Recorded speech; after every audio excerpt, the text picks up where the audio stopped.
which is Ordinance Sabah dan Sarawak tiada paternity leave. Okay, next question Tuan Sofwan berkenaan cuti bersalin. Adakah cuti bersalin ni hanya ibu yang layak ataupun si ayah pun dapat juga cuti bersalin ni? So, akta yang terkini kalau isteri dia bersalin, suami dia pun dapat cuti sekali, which is nama dia adalah paternity leave. Dan ini bukan terpakai kepada akta kerja saja, ini juga terpakai yang latest iaitu Ordinance Sabah dan juga Ordinance Sarawak, which is Ordinance Sabah dan Sarawak tiada paternity leave, tetapi untuk pindaan terbaru mereka berikan kepada pekerja untuk Ordinance Sabah dan Sarawak untuk paternity leave sekali. Dan juga untuk latest akta sebelum ini adalah 60 hari untuk Ordinance Sabah dan Sarawak dan terkini adalah 98 hari. So kita dah matchkan akta kerja dan juga Ordinance Sabah dan Sarawak. So mereka akan dapat maternity leave sama macam kita 98 hari dan paternity leave selama 7 hari. 3 bulan lebih lah. Betul, lebih kurang. 3 bulan. Kalau untuk si suami pula berapa cuti? Adakah 3 bulan juga? Tak. Untuk suami paternity leave kita hanya berikan 7 hari sahaja. Dan ada kelayakan juga. Ada kelayakan? Ada kelayakan, which is dia kena kerja minimum 1 tahun di dalam syarikat tersebut.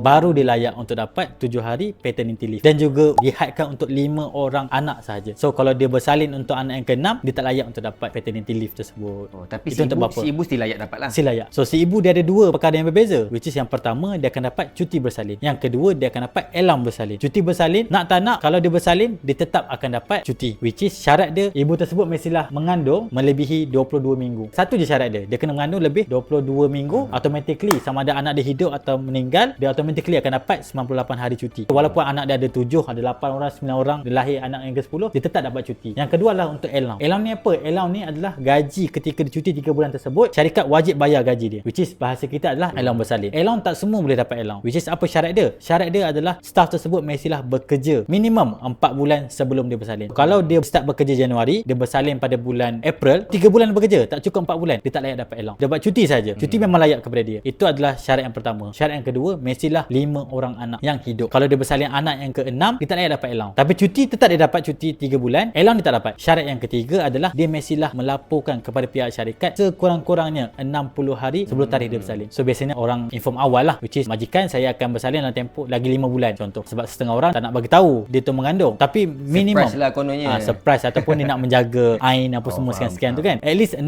hari sebelum dia bersalin dia kena inform supaya majikan alert, oh dia lagi 60 hari dia akan bersalin dan cuti yang telah ditetapkan, baru dia layak dapat elang. Ramai orang keliru. Dia kata anak dia dah 6, so dia tak layaklah dapat cuti bersalin. Dia layak dapat cuti bersalin walaupun anak dia 6. Tetapi yang tak layak adalah elang. Sebab elang untuk 5 orang anak hidup saja. Apa maksud 5 orang anak hidup? Kalau anak ketiga dia meninggal, anak keempat dia meninggal, dia kan 5 orang anak, tinggal 3 orang anak hidup. So dia bersalin anak yang ke-6, which is 4 orang anak hidup. So dia layak dapat elang. Dia kira-kira anak hidup, bukan anak yang keberapa tak. So itu adalah untuk maternity leave. So kalau dia dah beranak kembar 3, so dia lagi layak 2 lah. Betul. Kalau beranak kembar 3, so dia balance 2 je kuota dia. I see, faham. So kalau dia nak beranak lagi, dapat cuti je lah. Elang dia tak dapat. So dia cuti tanpa gaji lah. Bahasa kita mudah faham dia cuti tanpa gaji lah.